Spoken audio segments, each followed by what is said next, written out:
Welcome to Wrong Time Watch. My name is Kevin, and today we're looking at a super compressor versus a super compressor style dive watch. On the right, we have the Feynman Cove Eclipse. This is a prototype model that was lent in for review. And on the left, we have my Christopher Ward C65 super compressor. Now, the super compressor watch was invented well over 50 years ago. And what that is there is a spring system inside the watch. And as you go farther underwater, more pressure is applied to the watch case, and that compresses the watch case and seals the watch up better. It compresses the spring in here, and that seals the watch for more water resistance. However, in this case, the compressor style watch actually has more water resistance. This one is rated to 200 meter water resistance, and this one is 150. I don't know what the actual depth rating is, but I would say these are both good for at least what they're rated at. This one I feel should actually be able to go further than the 150 that it's rated for. So let's take a look at these up close and personal. You can see this has a center mounted seconds hand versus the subdial. So this would be more useful in a timing application, probably even diving. So they both have a screw down 4 o'clock crown. They're both signed crowns. These crown sizes here will be enlarged a little bit. This is a prototype watch, as I mentioned. This one here is not actually quite 2 and 4 o'clock position. The crowns are a little bit closer together than the Feynman. This is the actual 2 and 4 o'clock position. So on the Christopher Ward, this is not a screw down crown, but it is unidirectional. You cannot rotate it backwards. You can turn it forwards, and that moves your timing bezel. We'll put this back to the 12 o'clock position. And then on the Feynman, this is a screw down crown, so you must unscrew it.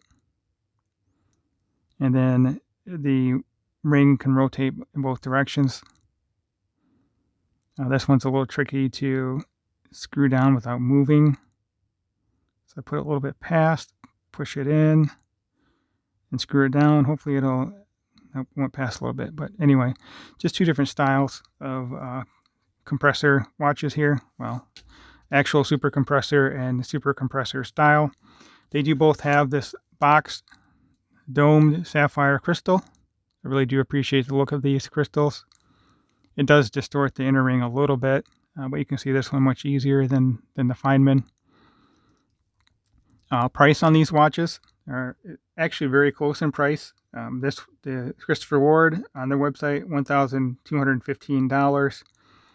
The actual price is in pounds, so that gets converted. Price changes on a weekly basis or whatever. And this one here is in SGD. I believe that's Singaporean dollars. This one's, I think last time I checked, it's like 1,588 Singaporean dollars, and that's about 1,200 US dollars. Movement on this watch is a gorgeous ETA movement. ETA 2895-2, 50 hours of power reserve, 8 beats per second, 27 joules. I really like this blue rotor, and then the perlage and decoration on that movement, very nicely done. I really appreciate the display case back. And then the Christopher Ward. This is a Solita SW200-1, 38 hours of power reserve. She just has quick release straps. Let's see if I can get a better look at the movement here and the super compressor mechanism, that anodized aluminum ring in there, part of the super compressor system. So very neat. There's some decoration on the rotor. movement is decorated a little bit, but not quite as nicely as the movement in the Feynman there. So let's get the quick release back on. Hopefully it's fairly painless.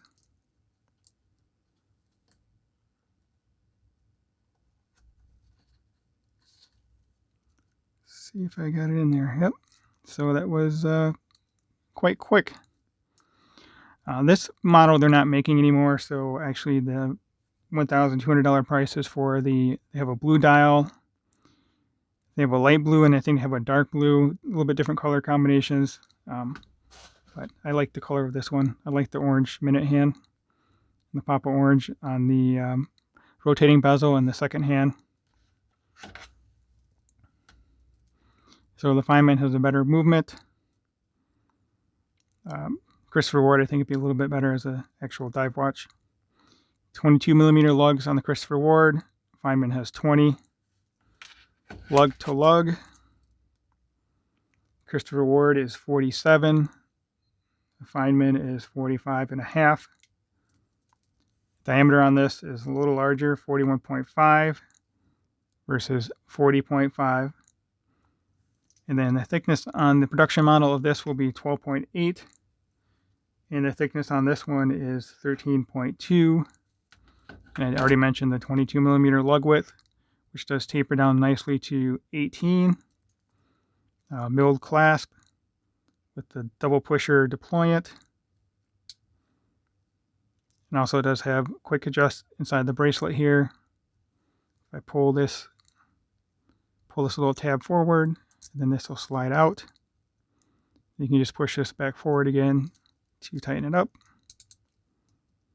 Just like that. Nice little ratchet system in there. Very well done watch. So let me know in the comment section which of these two you would prefer. This one comes on the FKM rubber strap. The strap just feels great. No complaints about this strap. So let me get both of these on wrist, and then we can close out with the loom shot. Won't exactly be a fair comparison. This has a prototype loom. The production model will have better loom than this, but we can just look at the differences here between these two. The Christopher Ward also has 8 beats per second. I'm not sure on the number of joules. I think maybe 25. I don't really pay much attention to that. The main thing I care about is the higher beat, the 8 beats per second. So here we are, 6.5 inch wrist, 52 millimeter wristband, and the lug to lug on this is 45.5. It's very comfortable to wear on wrist. I really appreciate the crowns, the offset crowns here. Won't irritate the back of your hand.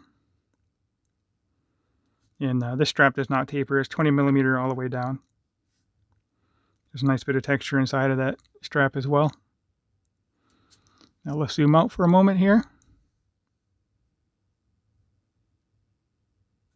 That's the case for this watch.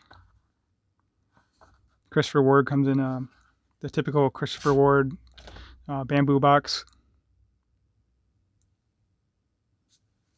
All right, let me get the Christopher Ward on wrist. Leave it zoomed out for a moment. If you have not already subscribed, please go ahead and do so. I greatly appreciate it.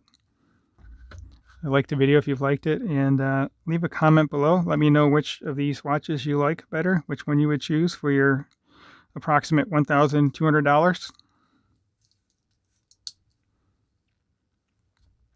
I'm not wearing this watch that much. Really do like it though. Definitely need to reduce my collection and enjoy some of these watches a little more.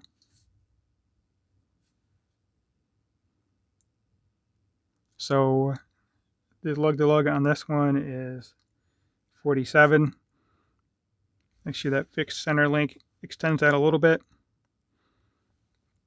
I didn't take that measurement. I would say it's about 50, but it does curve down with the angle of the bracelet. So it doesn't really affect anything that much. Yeah, very nice watch. And here we are zoomed back in.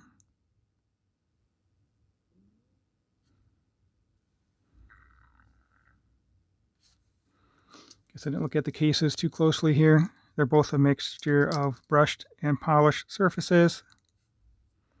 This has a little more detail.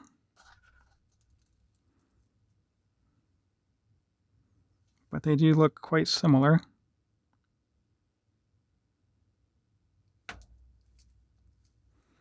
And here's a look from this side. Again, the crowns will be different on this on the production model. But I do like the pop of color on this as well. It's a nice touch.